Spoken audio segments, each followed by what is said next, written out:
Hi, welcome back to my YouTube channel. ಇನ್ನೇನು new year ಹತ್ರನೇ ಬರ್ತಾ ಇದೆ. ಎಲ್ಲರ ಮನೆಯಲ್ಲೂ ಹೊರಗಡೆಯಿಂದ ಕೇಕ್ ತಂದು ಸೆಲೆಬ್ರೇಷನ್ ಮಾಡೋದು ರೂಢಿನಲ್ಲಿರುತ್ತೆ. ಅದೇ ಈ ಸಲ ಸ್ಪೆಷಲಾಗಿ ಮನೆಯಲ್ಲೇ ಕೇಕ್ನ ಪ್ರಿಪೇರ್ ಮಾಡಿ ಹೆಲ್ತಿಯಾಗಿ ಮನೆಯಲ್ಲೇ ಕೇಕ್ನ ಕಟ್ ಮಾಡಿ ಸೆಲೆಬ್ರೇಷನ್ ಮಾಡಿದ್ರೆ ಎಷ್ಟು ಚೆನ್ನಾಗಿರುತ್ತೆ ಅಲ್ವಾ. ತುಂಬಾ ಸುಲಭವಾಗಿ ಯಾವುದೇ ರೀತಿ ಓವೆನ್ ಇಲ್ದಲೆ ಮತ್ತು ಏರ್ ಫ್ರೈಯರ್ ಇಲ್ದಲೇ ಮನೆಯಲ್ಲೇ ಪ್ಯಾನಲ್ಲೇ ಹೇಗೆ ಕೇಕ್ ಮಾಡೋದು ಅಂತ ನಾನು ತೋರಿಸ್ತೀನಿ. ಅದನ್ನು ಹೇಗೆ ಮಾಡೋದು ಅಂತ ನೋಡ್ಕೊಳ್ಳೋಣ ಬನ್ನಿ. ಈಗ ಒಂದು ಪ್ಯಾನಿಗೆ ಈ ಥರ ಒಂದು ಪ್ಲೇನ್ ಪ್ಯಾನಿಗೆ ನಾನು 1 ಸ್ಪೂನ್ ಎಣ್ಣೆ ಹಾಕಿ ಅದನ್ನು ನೀಟಾಗಿ ಗ್ರೀಸ್ ಮಾಡ್ಕೊತಾ ಇದ್ದೀನಿ, ಎಲ್ಲ ಕಡೆ ಸ್ಪ್ರೆಡ್ ಆಗೋ ಥರ. ಇದರಿಂದ ಕೆಳಗಡೆ ನಮಗೆ ತಳ ಹಿಡಿಯಲ್ಲ ಮತ್ತು ಕೇಕು ಬೇಗ ಅಂಟ್ಕೊಳ್ಳಲ್ಲ ಕೆಳಗಡೆ. ನಾನಿಲ್ಲಿ ನಾನ್ ಸ್ಟಿಕ್ ತೊಗೊಂಡಿದ್ದೀನಿ. ನಿಮಗೆ ಸ್ಟೀಲ್ ಆದ್ರೂ ಪರವಾಗಿಲ್ಲ, ಸ್ಟೀಲಲ್ಲೂ ತೊಗೋಬೋದು. ನಾನ್ ಸ್ಟಿಕ್ ಇದ್ದರೆ ಏನಾಗುತ್ತೆ, ಕೆಳಗಡೆ ತಳ ಹಿಡಿಯಲ್ಲ. ನಾನಿಲ್ಲಿ ಒಂದು ಎಗ್ ತೊಗೊಂಡಿದ್ದೀನಿ, ಆಮೇಲೆ 1 ಸ್ಪೂನ್ ಆಗೋಷ್ಟು ವೆನಿಲಾ ಎಸೆನ್ಸ್ ತೊಗೊಂಡಿದ್ದೀನಿ, ಆಮೇಲೆ ಒಂದು ಅರ್ಧ ಬೌಲಷ್ಟು ಮೊಸರು ತೊಗೊಂಡಿದ್ದೀನಿ. ಇಲ್ಲಿ ನಾನು ಎಲ್ಲ ಇಂಗ್ರೀಡಿಯೆಂಟ್ಸ್ನು ಡಿಸ್ಕ್ರಿಪ್ಷನ್ ಬಾಕ್ಸ್ನಲ್ಲಿ ಹಾಕಿರ್ತೀನಿ ಕೆಳಗಡೆ, ಇಂಟ್ರೆಸ್ಟ್ ಇದ್ದರೆ ಚೆಕ್ ಮಾಡ್ಕೊಳ್ಳಿ. 3/4 ಕಪ್ಪಷ್ಟು ಎಣ್ಣೆ ತೊಗೊಂಡಿದ್ದೀನಿ, ಆಮೇಲೆ ಅರ್ಧ ಕಪ್ಪಷ್ಟು ಮಿಲ್ಕ್ ತೊಗೊಂಡಿದ್ದೀನಿ. ಈಗ ಇದನ್ನು ನೀಟಾಗಿ ಮಿಕ್ಸ್ ಮಾಡಬೇಕಾಗುತ್ತೆ ಎಲ್ಲದನ್ನೂ. ಇದು ಕ್ವಾಂಟಿಟಿನ ಇದೇ ರೀತಿ ಕ್ವಾಂಟಿಟಿ ತೊಗೋಬೇಕಾಗುತ್ತೆ. ಎಲ್ಲ ಒಂದೇ ಪ್ರಮಾಣದಲ್ಲಿ ನಾನು ಈಗ ಯಾವುದನ್ನು ಎಷ್ಟೆಷ್ಟು ತೊಗೋಬೇಕು ಅನ್ನೋದನ್ನು ತೋರಿಸಿದ್ದೀನಿ ಅಲ್ವಾ, ಅದೇ ಪ್ರಮಾಣದಲ್ಲಿ ತೊಗೋಬೇಕಾಗುತ್ತೆ. ಇಲ್ಲ ಅಂದರೆ ನಮಗೆ ಬೇಕಿಂಗ್ ನೀಟಾಗಿ ಬರಲ್ಲ, ಕೇಕ್ನ ಹದ ನೀಟಾಗಿ ಬರಲ್ಲ. ಅದಕ್ಕೋಸ್ಕರ ಅದೇ ಪ್ರಮಾಣದಲ್ಲಿ ತೊಗೋಬೇಕಾಗುತ್ತೆ. ಆಮೇಲೆ 1 ಕಪ್ ನಾನು ಇಲ್ಲಿ ಶುಗರ್ ತೊಗೊಂಡಿದ್ದೀನಿ, 1 ಕಪ್ ಮೈದಾ ತೊಗೊಂಡಿದ್ದೀನಿ, ಆಮೇಲೆ ಅರ್ಧ ಕಪ್ಪು ಕೋಕೋ ಪೌಡರ್ ತೊಗೊಂಡಿದ್ದೀನಿ, ಆಮೇಲೆ 1 ಸ್ಪೂನಷ್ಟು ಬೇಕಿಂಗ್ ಸೋಡಾ ತೊಗೊಂಡಿದ್ದೀನಿ, ಮತ್ತು 1 ಸ್ಪೂನು ಅಡುಗೆ ಸೋಡಾ ತೊಗೊಂಡಿದ್ದೀನಿ. ಬೇಕಿಂಗ್ ಸೋಡಾ ನಿಮಗೆ ಎಲ್ಲ ಸೂಪರ್ ಮಾರ್ಕೆಟ್ಗಳಲ್ಲಿ ಎಲ್ಲ ಕಡೆನೂ ಸಿಗುತ್ತೆ ಈಸಿಯಾಗಿ. ನೋಡಿ ತಗೊಳ್ಳಿ, ಮನೆಯಲ್ಲಿ ಈ ರೀತಿ ಪ್ರಿಪೇರ್ ಮಾಡ್ಕೋಬೋದು. ಮಕ್ಕಳು ಕೂಡ ತುಂಬ ಇಷ್ಟಪಟ್ಟು ತಿಂತಾರೆ. ನೋಡಿ ಈ ರೀತಿ ನಾನು ಸ್ಟ್ರೈನ್ ಮಾಡ್ಕೊತಾ ಇದ್ದೀನಿ ಎಲ್ಲದನ್ನೂ. ನೋಡಿ ಯಾವುದೇ ರೀತಿ ಗಂಟು ಇರಬಾರ್ದು, ಆದ್ದರಿಂದ ಈ ರೀತಿ ಸ್ಟ್ರೈನ್ ಮಾಡಿಕೊಂಡು ಹಾಕ್ಕೊತಾ ಇದ್ದೀನಿ. ಈಗ ಇದನ್ನು ನೀಟಾಗೆ ಮಿಕ್ಸ್ ಮಾಡ್ಕೊಬೇಕಾಗುತ್ತೆ. ಯಾವುದೇ ರೀತಿ ಗಂಟು ಇಲ್ದಾಗೆ ಮಿಕ್ಸ್ ಮಾಡ್ಕೋಬೇಕು.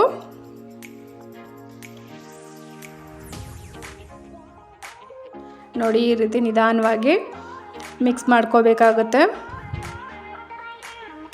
ತುಂಬಾ ಕಡಿಮೆ ಸಮಯದಲ್ಲಿ ತುಂಬ ಟೇಸ್ಟಿಯಾಗೂ ಕೂಡ ಇರುತ್ತೆ, ಮತ್ತು ಮನೆಯಲ್ಲೇ ನಾವು ಮಾಡಿದ್ದೀವಿ ಅನ್ನೋ ಖುಷಿನೂ ಕೂಡ ಇರುತ್ತೆ. ಒಂದ್ಸಲಿ ನೀವಂತೂ ಟ್ರೈ ಮಾಡಲೇಬೇಕು ಈ ರೆಸಿಪಿನ. ನೀಟಾಗಿ ನೋಡಿ ಈ ರೀತಿ ಮಿಕ್ಸ್ ಮಾಡ್ಕೊತಾ ಇದ್ದೀನಿ. ನೋಡಿ ಸ್ವಲ್ಪನೂ ಲಮ್ಸ್ ಇಲ್ದಾಗೆ ಮಿಕ್ಸ್ ಮಾಡ್ಕೋಬೇಕಾಗುತ್ತೆ. ನೋಡಿ ಈ ಕನ್ಸಿಸ್ಟೆನ್ಸಿಲಿ ನಾನು ಕಲಿಸ್ಕೊಂಡಿದ್ದೀನಿ. ಸ್ವಲ್ಪ ನಿಮಗೇನಾದರೂ ಗಟ್ಟಿ ಆಯಿತು ಅನಿಸಿದ್ರೆ ಸ್ವಲ್ಪ ಹಾಲನ್ನ ಹಾಕ್ಕೊಬೇಕಾಗುತ್ತೆ. ನಾನು ಹೇಳಿರೋ ಕ್ವಾಂಟಿಟಿನಲ್ಲೇ ಹಾಕ್ಕೊಂಡ್ರೆ ಯಾವುದೇ ರೀತಿ ಗಟ್ಟಿನೂ ಆಗೋಲ್ಲ, ತೆಳುಗೂ ಆಗೋಲ್ಲ, ಮತ್ತು ಕೇಕ್ ಕನ್ಸಿಸ್ಟೆನ್ಸಿ ನೀಟಾಗೆ ಬರುತ್ತೆ. ಇದರಲ್ಲಿ ಮೇನ್ ಇಂಪಾರ್ಟೆಂಟು ಕ್ವಾಂಟಿಟಿನೇ ಇಂಪಾರ್ಟೆಂಟು, ಇಲ್ಲಾಂದರೆ ಕೇಕ್ ಹದಗೆಟ್ಟೋಗುತ್ತೆ. ನೋಡಿ ಈಗ ನಾನು ಮೀಡಿಯಮ್ ಲೋ ಫ್ಲೇಮಲ್ಲಿ 5 ನಿಮಿಷ ನಾನು ಈ ರೀತಿ ಕುಕ್ ಮಾಡ್ಕೊತಾ ಇದ್ದೀನಿ. ನೋಡಿ ಈ ರೀತಿ ಆಗಿದೆ. ಈಗ ನಾನು ಕೆಳಗಡೆ ಒಂದು ತವ ಇಟ್ಟು ಅದ್ರ ಮೇಲೆ ನಾನು ಮೀಡಿಯಮ್ ಫ್ಲೇಮಲ್ಲೇ 10 ನಿಮಿಷ ಬೇಯಿಸ್ತಾ ಇದ್ದೀನಿ.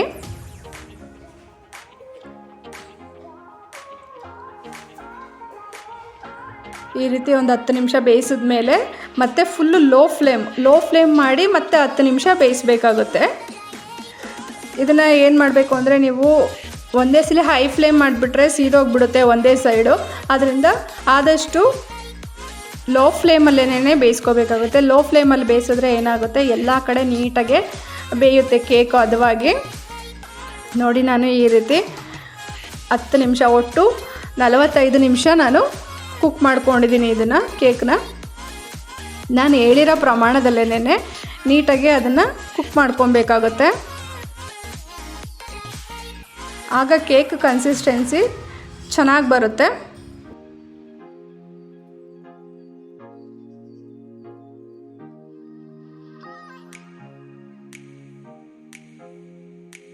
ನೋಡಿ ಈಗ ಆಲ್ರೆಡಿ 45 ನಿಮಿಷ ಆಗಿದೆ. ಈಗ ನಾನು ಒಂದು ಫೋರ್ಕ್ ಸ್ಪೂನಿಂದ ಅದು ಚುಚ್ಚಿ ನೋಡಿದ್ರೆ ಅದಕ್ಕೆ ಅಂಟಿರಲ್ಲ.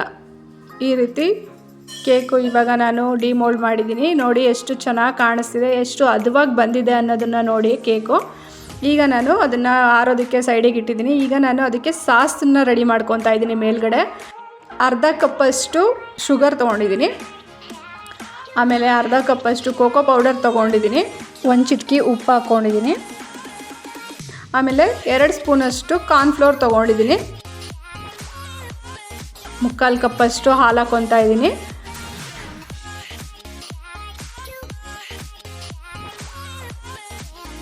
ಅರ್ಧ ಸ್ಪೂನು ವೆನಿಲಾ ಎಸೆನ್ಸ್ ಹಾಕ್ಕೊತಾ ಇದ್ದೀನಿ. ಈಗ ಇದನ್ನು ಸ್ವಲ್ಪನೂ ಗಂಟಿಲ್ದಾಗೆ ಇದನ್ನು ಕೂಡ ಕಲಿಸ್ಕೋಬೇಕಾಗುತ್ತೆ. ನೋಡಿ ಈ ರೀತಿ ಕಲಿಸ್ಕೊತಾ ಇದ್ದೀನಿ ನಾನು. ಇದನ್ನು ಕಲಿಸ್ಕೊಂಡಾದಮೇಲೆ ನಾವು ಗ್ಯಾಸ್ ಮೇಲೆ ಇಟ್ಟು ಬಿಸಿ ಮಾಡಬೇಕಾಗುತ್ತೆ. ಅದಕ್ಕಿಂತ ಮುಂಚೆ ಬಿಸಿ ಮಾಡೋದು ಗ್ಯಾಸ್ ಮೇಲೆ ಇಟ್ಬಿಟ್ರೆ ಅದು ಗಂಟಾಗ್ಬಿಡುತ್ತೆ. ಆದ್ದರಿಂದ ನೀಟಾಗಿ ಕಲಿಸ್ಕೊಂಡ್ಮೇಲೆ ಗ್ಯಾಸ್ ಮೇಲೆ ಇಡ್ತಾಯಿದ್ದೀನಿ ನಾನು.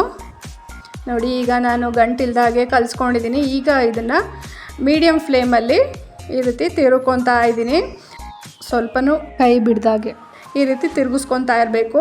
ಇಲ್ಲಾಂದರೆ ಏನಾಗುತ್ತೆ, ಗಂಟಾಗುತ್ತೆ. ಕಾರ್ನ್ಫ್ಲೋರ್ ಹಾಕಿರೋದ್ರಿಂದ ಗಂಟಾಗುತ್ತೆ ಇದು. ನೋಡಿ ಈಗ ಸ್ವಲ್ಪ ಬಿಸಿ ಆಗಿದೆ. ಈಗ ನಾನು ಇಷ್ಟು ಬೆಣ್ಣೆ ಹಾಕ್ಕೊತಾ ಇದ್ದೀನಿ. ಇಲ್ಲಿ 1 ಸ್ಪೂನ್ ಆಗೋಷ್ಟು ಬೆಣ್ಣೆ ಹಾಕ್ಕೊಂಡಿದ್ದೀನಿ. ರೂಮ್ ಟೆಂಪ್ರೇಚರಲ್ಲಿ ಇರೋ ಬೆಣ್ಣೆ ಆದರೆ 1.5 ಸ್ಪೂನ್ ಆಗುತ್ತೆ. ನಾನಿಲ್ಲಿ ರೂಮ್ ಟೆಂಪ್ರೇಚರ್ನಲ್ಲಿ ಇರಲಿಲ್ಲ, ಆದ್ದರಿಂದ ಈ ರೀತಿ ಕಟ್ ಮಾಡಿ ಹಾಕ್ಕೊಂಡಿದ್ದೀನಿ. ಈಗ ಇದು ಮೆಲ್ಟಾಗಿ ಸ್ವಲ್ಪ ಗಟ್ಟಿ ಆಗ್ತಾ ಬರುತ್ತೆ. ನೋಡಿ ಈಗ ಗಟ್ಟಿ ಆಗ್ತಾ ಇದೆ. ಈಗ ಫ್ಲೇಮ್ ಫುಲ್ಲು ಸಣ್ಣ ಮಾಡಿ ನಾವು ಈ ರೀತಿ ತಿರ್ಕೊಬೇಕಾಗುತ್ತೆ, ಇಲ್ಲಾಂದರೆ ಗಂಟಾಗೋ ಸಾಧ್ಯತೆ ಇರುತ್ತೆ. ನೋಡಿ ಎಷ್ಟು ಚೆನ್ನಾಗಿ ಕಾಣಿಸ್ತಿದೆ ಅಂತ. ಹೊರಗಡೆ ಸಿಗೋ ಚಾಕ್ಲೇಟ್ ಸಿರಪ್ ಥರನೇ ಇದೆ. ಟೇಸ್ಟ್ ಕೂಡ ಅಷ್ಟೇ ತುಂಬ ಚೆನ್ನಾಗಿತ್ತು. ನೋಡಿ ಈ ರೀತಿ ಇಷ್ಟು ಅದಕ್ಕೆ ಬಂದರೆ ಸಾಕು. ಈಗ ನಾನು ಫ್ಲೇಮ್ನ ಆಫ್ ಮಾಡಿದ್ದೀನಿ. ಇದನ್ನು ತಣ್ಣಗಾಗೋದಕ್ಕೆ ಬಿಡಬೇಕು. ಆದಷ್ಟು ಫುಲ್ಲು ತಣ್ಣ ಆಗೋವರೆಗೂ ನಾವು ಅದನ್ನು ಸಾಸ್ನ ಕೇಕ್ ಮೇಲೆ ಹಾಕಬಾರ್ದು. ನೋಡಿ ಈ ರೀತಿ ನಾನು ಮಧ್ಯದಲ್ಲಿ ಕಟ್ ಮಾಡ್ಕೊತಾ ಇದ್ದೀನಿ ಎಲ್ಲದನ್ನು. ನಾನಿಲ್ಲಿ ಶುಗರ್ಗೆ ಸ್ವಲ್ಪ ನೀರು ಹಾಕಿ ಕರಗಿಸ್ಕೊಂಡಿದ್ದೀನಿ. ಅದನ್ನು ನಾನು ಇದಕ್ಕೆ ಹಾಕ್ಕೊತಾ ಇದ್ದೀನಿ, ಎಲ್ಲ ಕಡೆ ಸ್ಪ್ರೆಡ್ ಮಾಡ್ಕೊತಾ ಇದ್ದೀನಿ.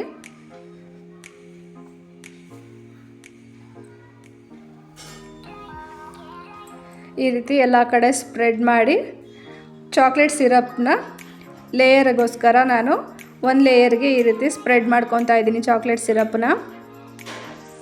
ಟೇಸ್ಟ್ ಕೂಡ ತುಂಬಾ ಚೆನ್ನಾಗಿತ್ತು. ಬೇಕ್ರಿನಲ್ಲಿ ತಿನ್ನೋ ರೀತಿಯೇ, ಬೇಕ್ರಿನಲ್ಲಿ ತರೋ ರೀತಿಯೇ ಇತ್ತು. ಒಂದ್ಸಲಿ ನೀವಂತೂ ಟ್ರೈ ಮಾಡಲೇಬೇಕು ಈ ರೆಸಿಪಿನ. ನೋಡಿ ಇಷ್ಟು ಈಸಿಯಾಗಿ ಮಾಡ್ಬೋದು ಅನ್ನೋದು ನಿಮಗೂ ಅನಿಸುತ್ತೆ ಅಲ್ವಾ? ತುಂಬಾ ಈಸಿಯಾಗಿ ಮಾಡ್ಬೋದು. ಅಳತೆ ಒಂದು ಕರೆಕ್ಟಾಗಿ ತಗೊಂಡ್ರೆ ನೀವು ಟೇಸ್ಟ್ ಕೂಡ ಅಷ್ಟೇ ಚೆನ್ನಾಗಿ ಬರುತ್ತೆ, ಅದನ್ನು ಕೂಡ ಅಷ್ಟೇ ನೀಟಾಗಿ ಬರುತ್ತೆ. ನೋಡಿ ಈ ರೀತಿ ನಾನೆಲ್ಲ ಸ್ಪ್ರೆಡ್ ಮಾಡ್ಕೊಂಡಿದ್ದೀನಿ ಚಾಕ್ಲೇಟ್ ಸಿರಪ್ನ. ಈಗ ಇನ್ನೊಂದು ಲೇಯರ್ನ ಮೇಲ್ಗಡೆ ಹಾಕಿ ಅದನ್ನು ಟೂತ್ ಪಿಕ್ಕಿಂದ ಅಥವಾ ಫೋರ್ಕ್ ಸ್ಪೂನಿಂದ ಈ ರೀತಿ ಚುಚ್ಕೋಬೇಕಾಗುತ್ತೆ. ನಾನು ಈ ರೀತಿ ಎಲ್ಲ ಕಡೆ ಫೋರ್ಕ್ ಸ್ಪೂನಿಂದ ಚುಚ್ಕೊತಾ ಇದ್ದೀನಿ. ಯಾಕೆಂದರೆ ಅದು ಸಿರಪ್ಪು ಒಳಗಡೆ ಇಳಿ ಅನ್ನೋ ಕಾರಣಕ್ಕೋಸ್ಕರ ಈ ರೀತಿ ಹೋಲ್ಸ್ ಮಾಡ್ಕೊತಾ ಇದ್ದೀನಿ. ಈಗ 1 ಲೇಯರ್ಗೆ ಹಾಕಿರೋ ಸಿರಪ್ಪಿನ ಥರನೇ ಮೇಲ್ಗಡೆನೂ ಈ ರೀತಿ ಸ್ಪ್ರೆಡ್ ಮಾಡಬೇಕಾಗುತ್ತೆ ಸಿರಪ್ನ.